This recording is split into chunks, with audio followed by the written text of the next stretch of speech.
Chris, big changes to sex ed in Saskatchewan. I think maybe set the table for us. I think this kind of comes after the big brouhaha in New Brunswick.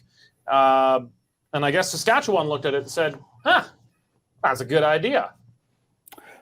Yes, thanks, Eric. Yeah, they did. And they actually went a step further than any other province has so far in Canada by also excluding all third-party organizations. So that would include Planned Parenthood and also ARC, which is in charge of the SOGI training that's going on in the schools. So they're reviewing all of that material before any of it can be taught in the classroom. And teachers are the only ones who can actually teach sexual ed going forward.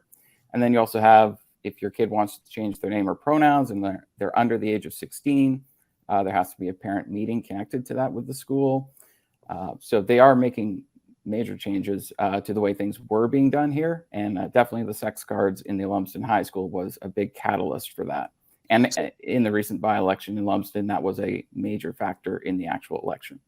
Correct me if I'm wrong. Was it you who broke that story about Planned Parenthood's sex cards? That is correct. Yes, we did break the story, and it even got picked up in international media as well eventually.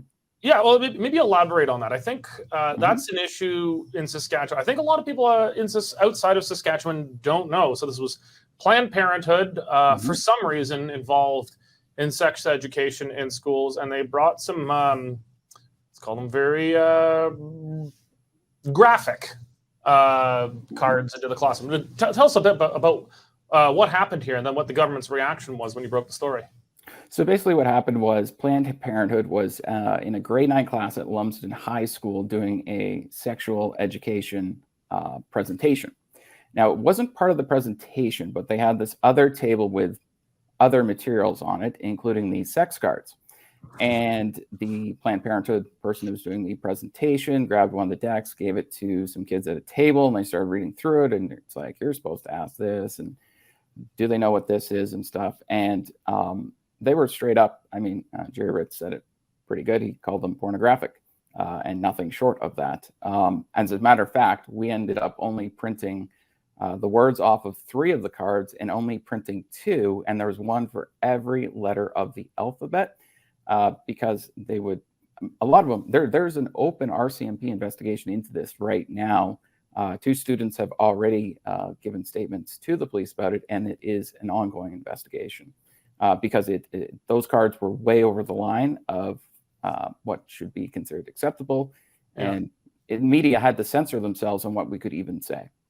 I don't want to put you on the spot because we haven't really prepared. I didn't say I'd tell you in advance we're going to do this, but are there any greatest hits? Some of the most outrageous cards that they gave to these children that you might be able to remember off the top of your mind? Well, I thought for sure like when I was butts. I don't know. Well, there was something called dangles, which is when there's toilet paper on someone's bum. You might find if you're in that area. Yeah. Amongst others, I did think. Dingleberries. Yeah, dingleberries. Yeah, dingleberries. Yes.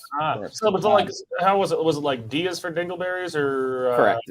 Yep. It was literally one for every letter of the alphabet. I honestly thought that I was going to get H right at heterosexual, but it wasn't. It was called half and half. Oh. Yeah. So even heterosexual didn't make me. What is half and half without going too beyond PG-13? I don't know. I can't do it going. I'll tell you off air, but I can't really say it on half air. You know what we'll do is we're going to put this behind the paywall, so only members. Yeah, this will be a members only feature on the Western Standard. Chris, also, can you one more thing? You go ahead. The organization that distributed those cards took them off their website after the whole kerfluffle happened, and we are actually one of the only ones with a full deck. So we actually have the PDF of the original cards. You got it here. Chris is the only one working with a full deck in Saskatchewan. I'm the only one working with a full deck here in Saskatchewan because I went and got it before they took it down. Chris, okay, we're going to have to talk about this after, but I think we should PDF all these cards, and we're going to put this as a members-only article on the Western Standard. So if you want to see what colorful things are being shown from Planned Parenthood and recently the government of Saskatchewan to children there, you're going to have to be a member. And it's going to have to be members only, because we're going to have to say, like, are you 18 plus to view this content or something? You know, we don't want kids getting this stuff. I